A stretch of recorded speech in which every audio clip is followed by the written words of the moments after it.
নিস্তব্ধ ভোরের মতো এক গভীর সত্য উচ্চারণ করেছিলেন স্বামী বিবেকানন্দ।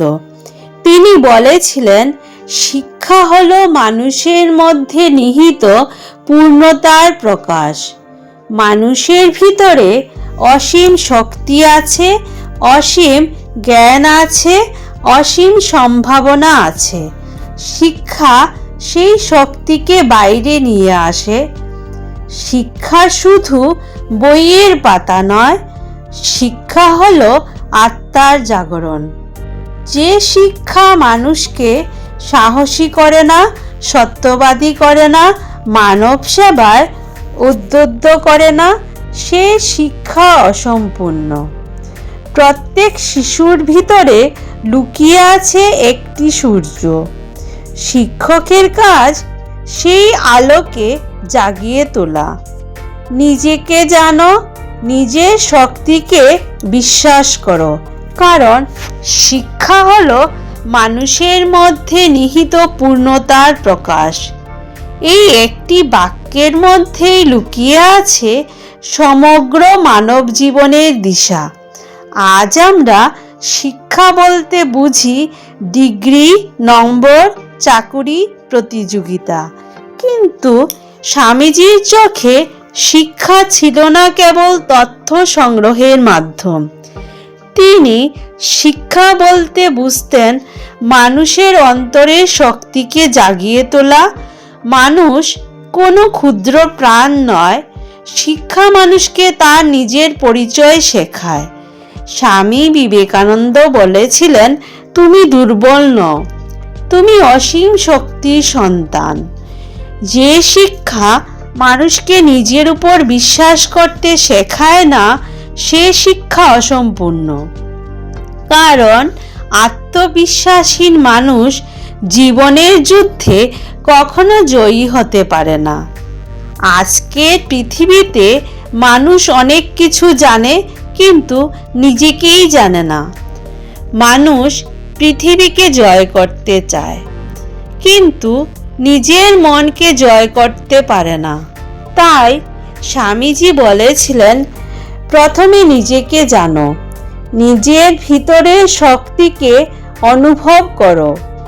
একটি বীজের মধ্যে যেমন বিশাল বৃক্ষ লুকিয়ে থাকে, তেমনি একটি শিশুর মধ্যেও লুকিয়ে থাকে অসীম সম্ভাবনা। শিক্ষার কাজ সেই সম্ভাবনাকে জাগিয়ে তোলা। একজন প্রকৃত শিক্ষক শুধু পড়ান না, তিনি অনুপ্রাণিত করেন। তিনি ছাত্রের ভিতরের আগুন জ্বালিয়ে দেন। শিক্ষা কখনো ভয়ের মাধ্যমে আসতে পারে না। ভয় মানুষকে ছোট করে দেয়। ভয় মানুষের চিন্তা শক্তিকে ধ্বংস করে। প্রকৃত শিক্ষা মানুষকে স্বাধীন করে। শিক্ষা মানুষকে সত্যের পথে চলতে শেখায়। শিক্ষা মানুষকে সাহসী করে তোলে। যে শিক্ষা মানুষকে অন্যের দুঃখ অনুভব করতে শেখায় না, সে শিক্ষা প্রাণহীন।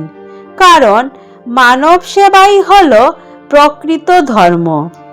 স্বামী বিবেকানন্দ দরিদ্র মানুষের মধ্যে ঈশ্বরকে দেখেছিলেন। তিনি বলেছিলেন, জীবে প্রেম করে যেই জন, সেই জন সেবিছে ঈশ্বর। তাই শিক্ষা কেবল নিজের উন্নতির জন্য নয়, সমাজের কল্যাণের জন্য প্রয়োজন।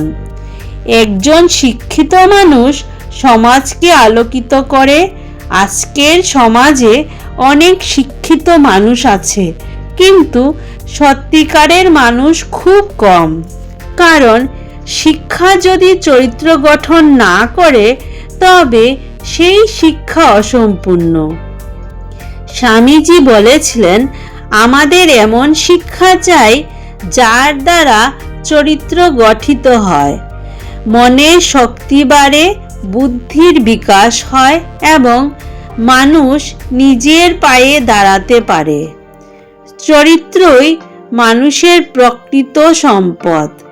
টাকা হারিয়ে গেলে কিছু হারায়, স্বাস্থ্য হারিয়ে গেলে অনেক কিছু হারায়, কিন্তু চরিত্র হারিয়ে গেলে সব কিছু হারিয়ে যায়। তাই শিক্ষা হতে হবে আলোর মতো, যে আলো মানুষকে সত্যের পথে নিয়ে যায়। আজকের তরুণ সমাজের কাছে স্বামী বিবেকানন্দের আহ্বান, ওঠো, জাগো, নিজের শক্তিকে চিনে নাও, নিজেকে কখনো দুর্বল ভেবো না। তোমার ভিতরে যে শক্তি আছে সেই শক্তি তোমাকে মহান করতে পারে। একটি প্রদীপ যেমন অন্ধকার দূর করে, তেমনি একজন জাগ্রত মানুষ হাজার মানুষের জীবন আলোকিত করতে পারে। শিক্ষা কেবল মুখস্থ বিদ্যা নয়, শিক্ষা হলো চিন্তা করার শক্তি, শিক্ষা হলো সত্যকে উপলব্ধি করার ক্ষমতা। যে শিক্ষা মানুষকে অহংকারী করে তোলে সে শিক্ষা বিপজ্জনক, কিন্তু যে শিক্ষা মানুষকে বিনয়ী করে, মানব প্রেম শেখায়, সত্যের পথে চালিত করে, সেই শিক্ষা মহৎ। আজ পৃথিবী প্রযুক্তিতে উন্নত হয়েছে, কিন্তু মানুষের মনে শান্তি নেই, কারণ বাইরের উন্নতির সঙ্গে সঙ্গে ভিতরের উন্নতিও প্রয়োজন। স্বামী বিবেকানন্দ সেই ভিতরের জাগরণের কথাই বলেছিলেন। তিনি চেয়েছিলেন এমন এক শিক্ষা যা মানুষকে কেবল কর্মক্ষম নয়, মহান মানুষও করে তোলে। তাই আজও তার বাণী সমগ্র বিশ্বের কাছে অনুপ্রেরণা। স্বামীজি বলেছিলেন, তুমি যখন নিজেকে দুর্বল ভাববে তখন সেই বজ্রকণ্ঠ স্মরণ করবে। সাহসী হতে হবে, নিজের উপর বিশ্বাস রাখতে হবে। আমার ভেতরেই আছে অসীম শক্তি, কারণ মানুষ কোনো সাধারণ সৃষ্টি নয়, মানুষ হলো অমৃতের সন্তান, আর শিক্ষা হলো সেই অমৃত সন্তানের অন্তর্নিহিত পূর্ণতার জাগরণ। আমরা যেন এমন শিক্ষার পথে চলি যে শিক্ষা মানুষকে সত্যবাদী করবে, সাহসী করবে, মানব প্রেমে উদ্বুদ্ধ করবে। তাই আমরা নিজেদের ভেতরের আলোকে জাগিয়ে তুলি, কারণ শিক্ষা হলো মানুষের মধ্যে নিহিত পূর্ণতার প্রকাশ।